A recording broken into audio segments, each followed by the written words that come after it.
meteorologist Chase Jones.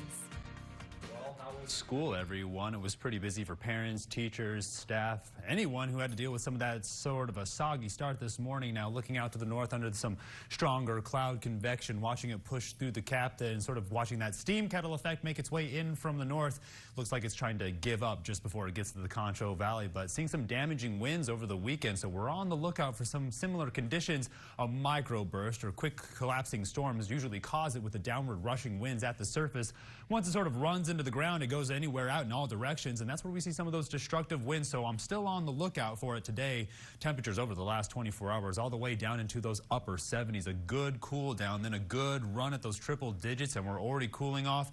Cloud cover making its way just in time, but we're going to hold on to these afternoon thunderstorms for a couple more days, but we are on the cool down as well as the countdown towards Labor Day. 97 in San Angelo, everybody else in a combination of triple digits, if not those upper 90s across the entire area. A little bit different of a direction today. 100 degrees down there in Ozona, 86 up there in Ballinger, still 14 degrees across the entire Concho Valley, but you see where that colder air is trying to make its way in. Now, dew points are also showing us the reflection in temperatures. They're anywhere from those 40s all the way up into those 60s, while humidity indices are in those teens all the way up into those 40s to the north. So you can see where the moisture is trying to work its way in. Now, fall is trying to push with a fight, but when we take a good look off the East Coast, Hurricane Erin is going strong. Now, was a Category 5, is now a Category 3, slated to upgrade even more. And you can see how it's going to pull all this moisture off towards the east, but hold some stronger concentrations around the Gulf Coast area.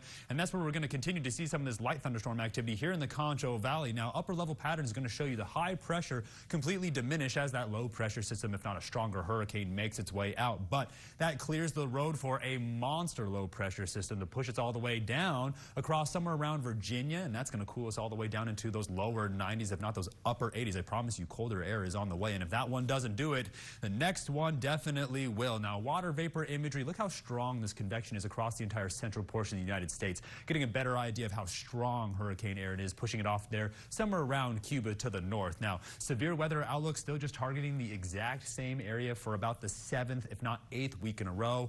Around South Dakota and Nebraska, seeing some pretty strong and severe flooding in this area. Now, down at the surface, still getting a better idea of Erin if you can see it off the bottom of your screen, but around the central United States, still seeing some of that severe weather in parts of South Dakota, Nebraska, Kansas, Colorado. So you can see how it's going to work its way down this cold front, but you can see how quickly these storms are making their way down from the panhandle. Now, we're keeping our eye on this small area of convection as it makes its way down. Again, Zach, you can sort of see where it reaches that inversion cap, pushes through the upper layer, and starts to make its way down to cool us off into a beautiful evening. Now, radar is showing us some of the pockets of moisture, not nearly as intense, but we definitely saw some destructive winds from it.